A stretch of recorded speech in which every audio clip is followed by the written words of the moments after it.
এই যে দর্শক বন্ধুরা, আপনারা কি ভাবতেছেন জিলাপির নাম শুনে সবাই দৌড়াচ্ছে? আরে না, ভিডিওটা দেখতে থাকেন।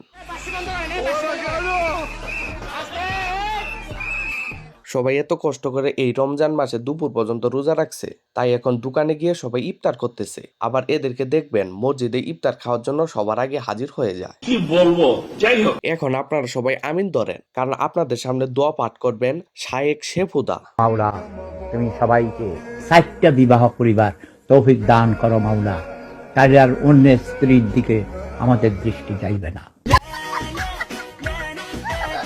আরে শেফুদা, বেশি স্বপ্ন দেখেন না, আবার স্বপ্ন দোষ হয়ে যাবে। মানুষ একটা বউকে সামলাইতে হিমশিম খেয়ে যায়, আবার তো 4টা বউ। আমাদের পাশের বাড়ির চাচি আর চাচার মধ্যে যখন ঝগড়া লাগে, তখন মনে হয় তৃতীয় বিশ্বযুদ্ধ চেয়ে কোনো অংশে কম না।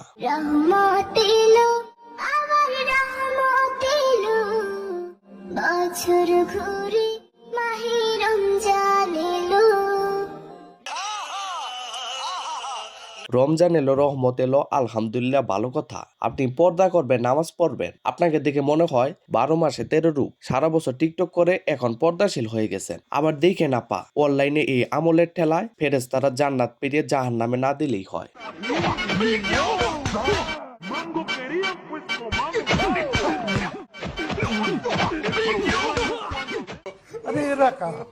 আমি প্রথমে ভাবছিলাম চীনের কুম্ফু মাস্টার বাংলাদেশে কেন, কিন্তু পরে দেখি না, এটা বাংলাদেশের কুম্ফু মাস্টার। এখন কুম্ফু মাস্টার জায়েদ খানের মতো ডিগবাজি না মারলেই হয়।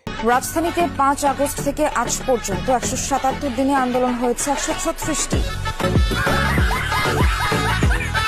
দুর্নীতির জন্য যদি বাংলাদেশকে ওয়ার্ল্ড চ্যাম্পিয়ন বলা হয়, তাহলে আমি বলবো আন্দোলনের জন্য বাংলাদেশ ওয়ার্ল্ড চ্যাম্পিয়ন। কিন্তু ভারতও কোনো অংশে কম যায় না, মিথ্যা সাংবাদিকতা করার জন্য তারা ওয়ার্ল্ড চ্যাম্পিয়ন। সেহরি খেয়ে নামাজ পড়ে এখন আমি ফ্রি। 5টা 19 বাজে, 5টা 20 বাজে এখন। তো তোমাদের ভাইয়াকে এখন আমি সেহরি খাওয়ার জন্য ডাকবো। আরে আপা, সেহরি তো বুঝলাম, কিন্তু 5টা 19-এ ভাইয়াকে কেন ডাকতেছেন? আর ডাকবেনি যখন, তখন আজানের আগে ডাকতেন। এখন বেচারি উঠবেই কখন আর খাবেই বা কখন? এখন আবার কেউ বললেন না। এরকম ভাবে সেহরিতে জাগানোর জন্য হলো আমার একটা তুমি চাই।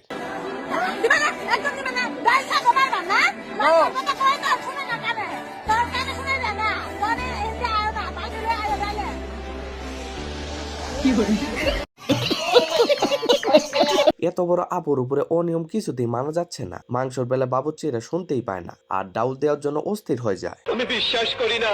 এই রোজার মধ্যে প্রবাসীরা সারা রাত কাজ করতে করতে হাঁপিয়ে যাবে, আর প্রবাসীর বউরা সারাদিন মার্কেট করতে করতে হাঁপিয়ে যাবে, এইটাই বাস্তব।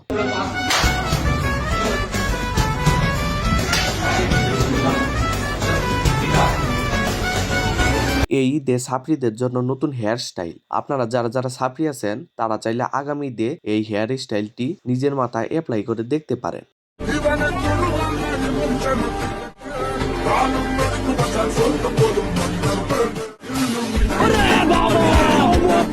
আসলে সারাদিন রোজা থাকার পরে শয়তান এখন লাড়া দিছে। শয়তান কার মাথায় কখন লাড়া দেয় এটা বলা যায় না। এখন শুধু তারাবির পরে ডাবচুরি মিশনে না গেলেই হয়। আচ্ছা, হ্যালো গাইস, এই রমজানের মধ্যে অনেক কষ্ট করে আপনাদের জন্য যেহেতু ভিডিও বানাই, আর সাবস্ক্রাইব করতে যেহেতু পয়সা লাগে না, তাহলে একটা সাবস্ক্রাইব তো আশা করতেই পারি। আর এই রমজানে সবগুলা রোজা রাখার চেষ্টা করবেন, এই বলে আমার ভিডিওটা শেষ করতেছি। আসসালামু আলাইকুম।